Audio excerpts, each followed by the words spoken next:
What's going on, everyone? Northstar CDH back for another video, and I wanted to talk about my Kinnan list that I took to the big old CDH tournament where I placed 7th. Now, between that tournament and recently, I only made 2 changes to the list. But we're going to talk about my list. It's obviously a little different. We have Walking Ballista, so, hey, why are we on Walking Ballista? You can't flip into it. Doesn't matter. I'm making infinite mana. I eventually flip into Thrasios. I go grab Walking Ballista, and I can do it on top of anyone else trying to push a win attempt. So that's why I have Walking Ballista. And then Thoracle because it's an easy I win the game. But more times than not, I'm grabbing Walking Ballista.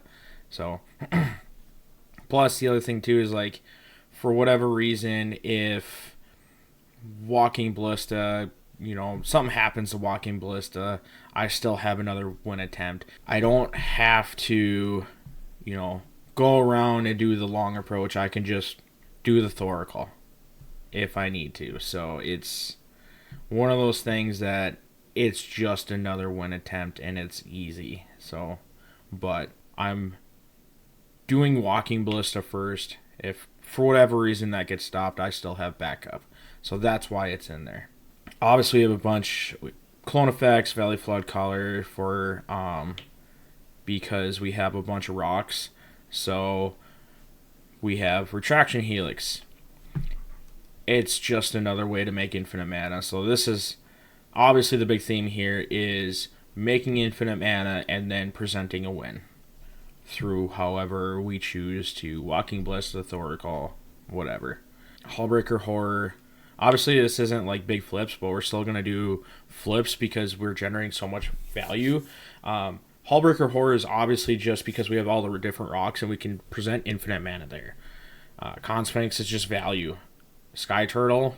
Yes, like Sky Turtle sucks if we flip into it because the channel abilities are so much better with Turtle. So, High Fae because making 4 mana is not that difficult for us. And then Clone, Seedborn, it's just good. You can't say Seedborn is a bad card. It's good. Yes, it is a problem.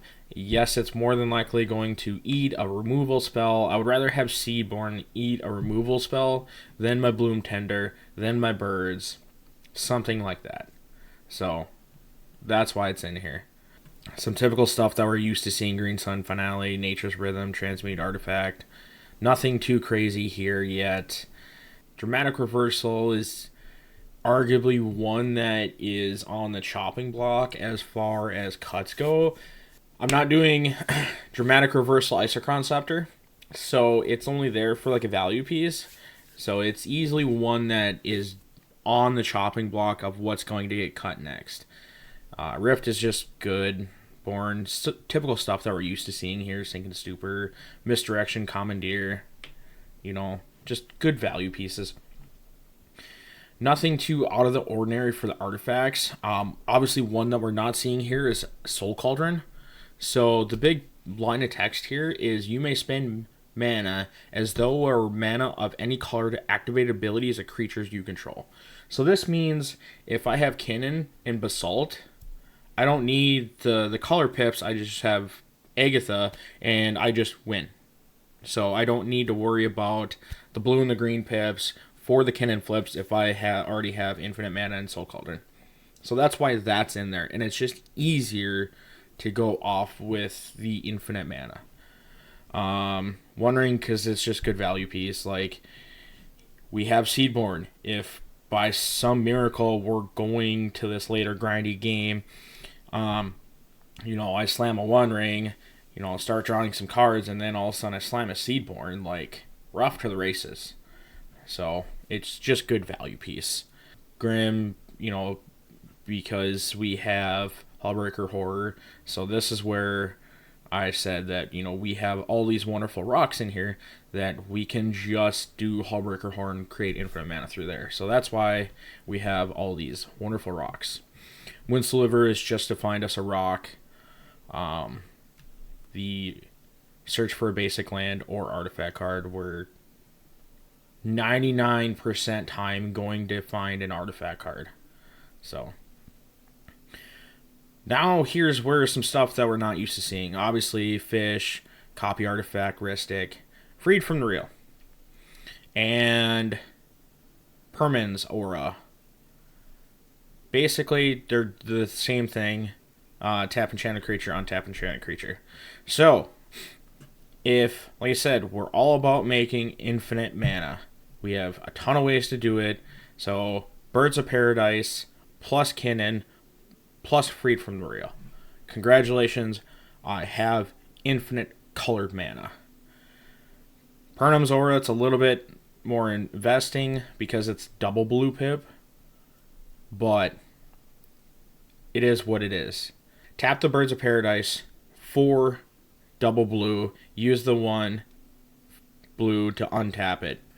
We're off to the races. We have infinite, and then we can go down to the green, then do Kinnan, to go grab Thrasios, to go get Rocking Ballista, dump infinite mana into Walking Ballista, mow down the table. It's one of the many ways. So the other thing too is like Bloom Tender. So if we just have a Bloom Tender and then we put Freed on it, now, because Bloom Tender specifically says for each color among permanents you control. So blue and a green, and I can make infinite green mana. Now this is where I would need like Kinnan to do that extra color.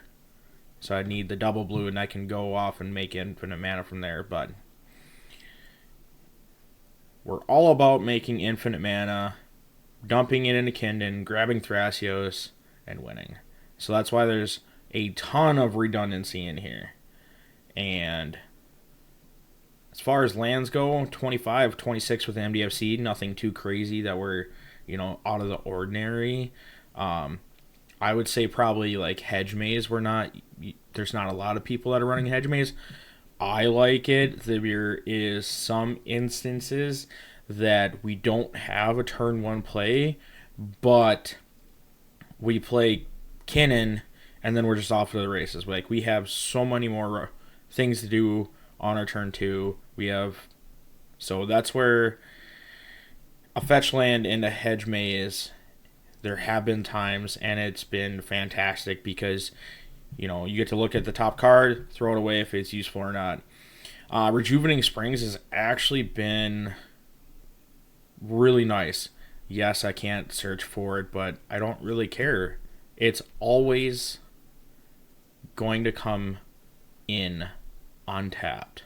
We're playing a pot of 3. Alright, 2 or more opponents. Alright. It still comes untapped. Like, the only way is if it's 1v1. But at that point, I think we have a different conversation with Rejuvenating Strings. So, Waterlogged Grove, obviously, pay a life at blue or green, but the other ability being sacrifice to draw a card if we need to, for whatever reason. So, Treasure Vault is another way that we have infinite mana and we can make our treasure tokens, and then we have our colored pips and just win the game through there. So this is my Kinnan list. I've been having a ton of fun with it. Obviously, I've been having some success with it, and it's easily a threat on the table. I can win as early as turn 2, but recently, consistently, turn 3, worst case scenario, turn 4. So it's very on the turbo combo. We're pressing the gas pedal.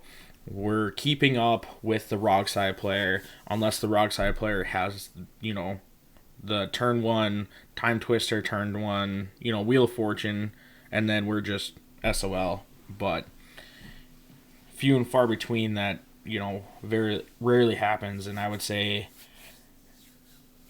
this version of Kinnan is all about going fast. Obviously, there's other versions, big flips, no bad cards. They all have their different strengths. The reason I think Kinnan is doing so well is that you can build Kinnan to your play style. So, for example, the no bad cards list. I'm not a fan of it. It's not my play style. But you're trying to develop a draw engine as fast as possible. Sit back, wait. Someone tries to do something. You already have your draw engine, and then you just outvalue the rest of the table. I don't like the sit back and wait. I like gas pedal. Let's go. Let's do this. Let's get this game over with. So that's why I'm a fan of this list specifically, and that's the other reason I think Kinnan is so good is the adaptability. If you're a fan of big flips, you can build Kinnan in a way that all you're doing is big flips, and you go off and combo win with big flips. People have done it, super successful. Obviously, no bad cards list, but it's like and this is where I think Kinnan is different, is the adaptability. Because, yes, we have a shell that we have, whenever you tap a non-land permanent for mana, add 1 mana of any type that permanent produced. So, naturally, we're on the same game plan of bunch of different dorks, bunch of different rocks, and whatever else you want to do with that is up to your play style. So if you want to sit back, draw a bunch of cards, just have a bunch of value pieces, and you're not really doing anything, you're waiting for, everyone else to try to do something, and then you just, go on top or, play all your counter spells, stop everyone else so they can't do anything, and then you just win on your turn as, the basically coast is clear, no one has any interaction because you stopped at least one win attempt. So, and that's why I think Kinnan is arguably like one of the better CDH commanders right now, is just the adaptability. We all have the same shell. We have I don't want to say a couple. I would say a decent amount of flex slots. And those flex slots are going to be, all right, we're doing either no bad cards, we're doing combo, we're doing big flips.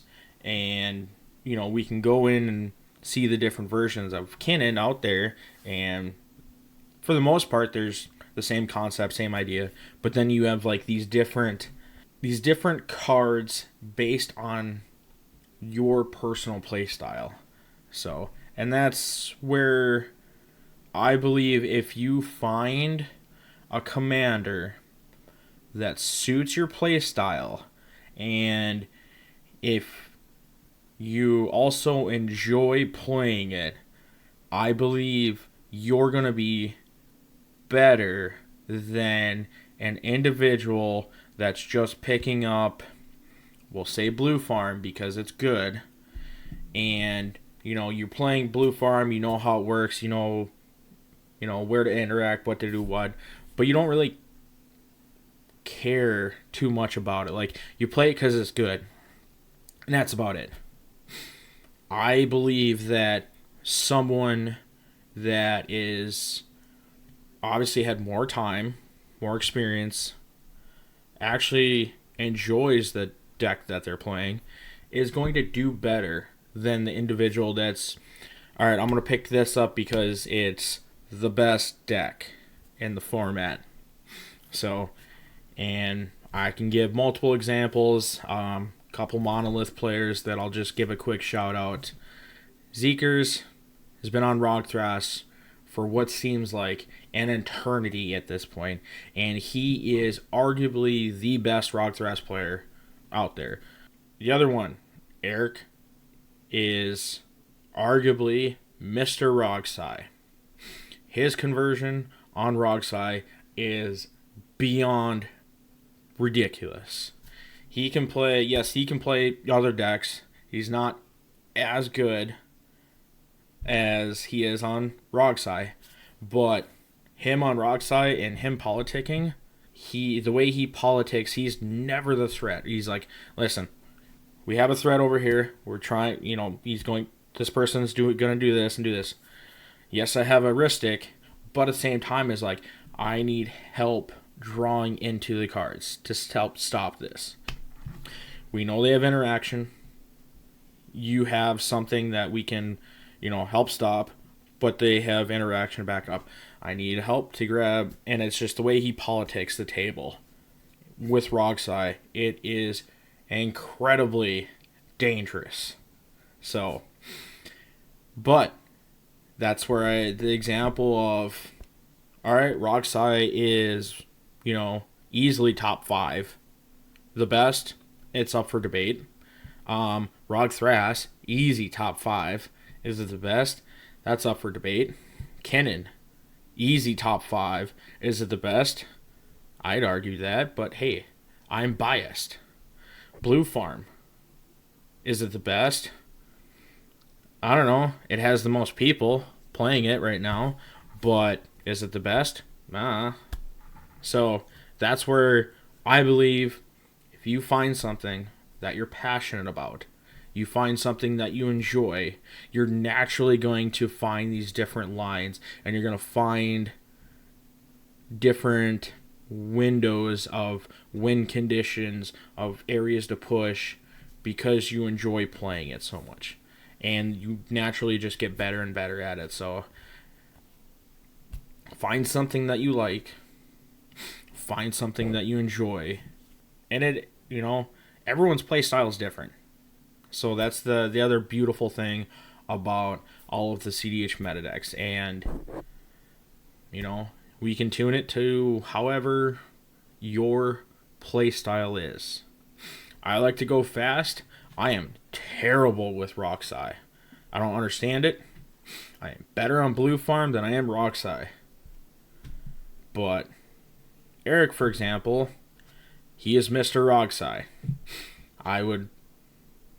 If I was at a table with Eric and he was on Rogsai, I would instantly politic and be, nope, Eric, you are a clear threat. Does not matter. Your conversion rate on Rogsai is ridiculous, and you are easily the threat here. Yes, Zeke, I know what you're doing. I know you're scary. There's very little things on how people can interact properly with your combo of how you do it, but I'm more scared of Eric.